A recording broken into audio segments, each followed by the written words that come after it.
அனைவருக்கும் வணக்கம். வாழ்க்கையில் வெற்றி பெறுவதற்கு திறமை மட்டும் போதாது, அதிர்ஷ்டமும் எப்போதும் துணை நிற்காது. ஆனால் விடாமுயற்சியும் உழைப்பும் இருந்தால் மிக பெரிய தடைகளை கூட கடந்து செல்ல முடியும்.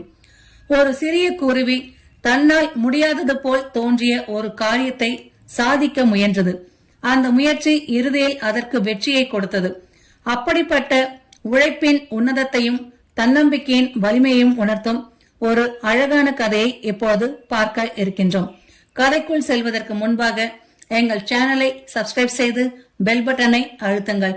எங்கள் கதைகள் உடனுக்குடன் உங்களை வந்து சேரும். வாருங்கள், கதைக்குள் செல்வோம். கடற்கரை ஓரமாக பெரிய மரம் ஒன்று வளர்ந்திருந்தது. பல ஆண்டுகள் பழமையான அந்த மரம் கம்பீரமாக வானத்தை தொட்டு கொண்டிருந்தது. அதன் கிளைகளில் பல பறவைகள் கூடு கட்டி வாழ்ந்தன. அவற்றில் ஒரு கிளை மட்டும் மிகவும் நீண்டு கடலின் மீது சாய்ந்தபடி இருந்தது. அந்த கிளையின் நுனியில் ஒரு கடற்குருவி தம்பதியினர் தங்களுடைய அழகான கூட்டை கட்டியிருந்தனர். அவை மிகவும் மகிழ்ச்சியாக வாழ்ந்து வந்தன.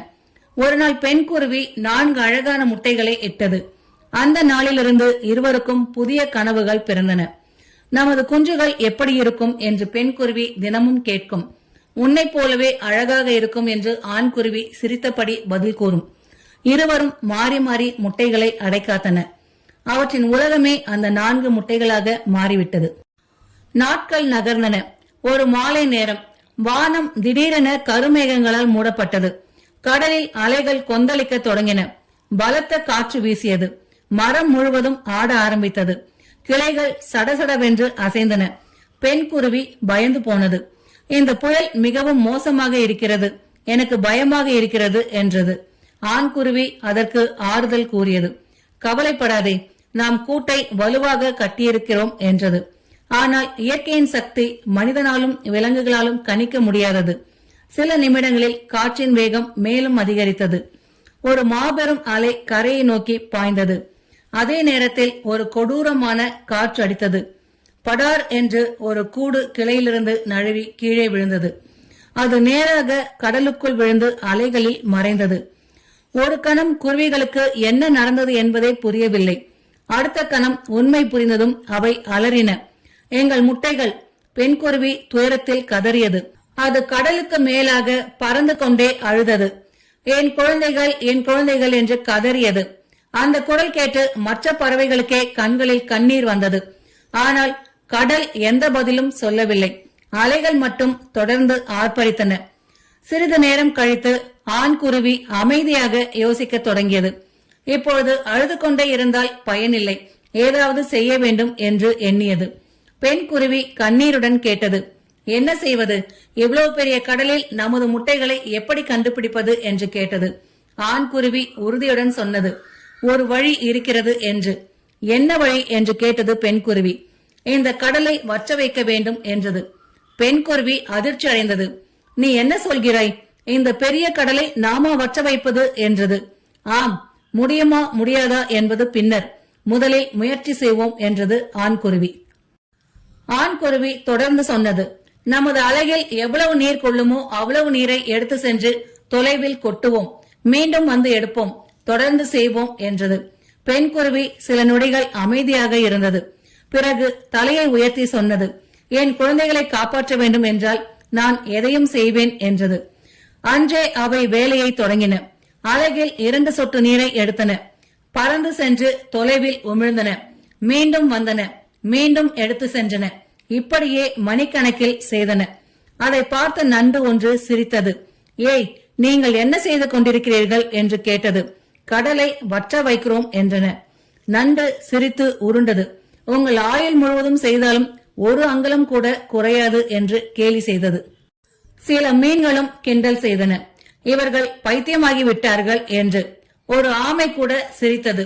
சிறிய அலகால் கடலை வற்ற வைக்கப் போகிறார்களாம் என்று ஏளனம் செய்தது. ஆனால் குருவிகள் எதற்கும் பதில் சொல்லவில்லை. அவை தங்கள் வேலையை மட்டும் செய்தன. 1 நாள், 2 நாள், 3 நாள், 4 நாள் உணவு குறைந்தது, தூக்கம் குறைந்தது. ஆனால் முயற்சி மட்டும் குறையவில்லை. ஒரு வயதான கொக்கு இதையெல்லாம் கவனித்துக் கொண்டிருந்தது. ஒரு நாள் அது வந்து கேட்டது, உங்களுக்கு இந்த சக்தி எங்கிருந்து வருகிறது என்று. குருவிகள் தங்கள் கதையை சொல்லின. கொக்கின் கண்கள் கலங்கின.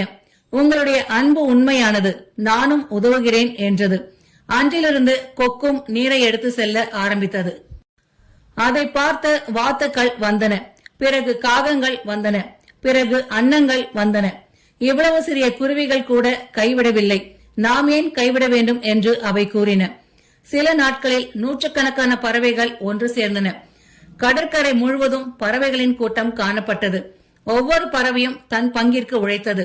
சிறிய முயற்சிகள் ஒன்றாக சேர்ந்த பொழுது அது பெரிய சக்தியாக மாறியது. இந்த செய்தி பறவைகளின் அரசனான கருடனின் காதுகளுக்கும் சென்றது. அவன் ஆச்சரியமடைந்தான். என்ன, 2 குருவிகள் கடலை எதிர்த்து போரிடுகின்றனவா என்று. உடனே அவன் அங்கு வந்தான். அவன் பார்த்த காட்சி அவனை வியக்க வைத்தது. சிறிய குருவிகள் சோர்வடைந்திருந்தன, ஆனால் அவற்றின் கண்களில் நம்பிக்கை இன்னும் இருந்தது. கருடன் மனம் நெகிழ்ந்தான். இந்த உலகத்தில் உண்மையான வீரர்கள் இவர்கள்தான் என்றான். உடனே அவன் கடலரசனை சந்திக்க புறப்பட்டான். கடலே, அந்த குருவிகளின் முட்டைகளை திருப்பிக் கொடு என்றது. கடல் அலட்சியமாக சிரித்தது. அவை வெறும் சிறிய பறவைகள் என்றது. கருடன் கோபமடைந்தான். அவற்றின் உடலை பார் என்று நான் சொல்லவில்லை, அவற்றின் மனதை பார் என்றது. உடனே முட்டைகளை திருப்பிக் கொடு, இல்லையெனில் உன் நீரை முழுவதும் உறிஞ்சி வற்ற செய்து விடுவேன் என்றது. கருடனின் கோபத்தை பார்த்து கடல் நடுங்கியது. அதன் அலைகள் மெதுவாக அமைதியாகின. சில நொடிகளில் ஒரு பெரிய அலை கரையை நோக்கி வந்தது. அதன் மீது குருவிகளின் கூடு மிதந்து வந்தது. அதற்குள் 4 முட்டைகளும் பாதுகாப்பாக இருந்தன.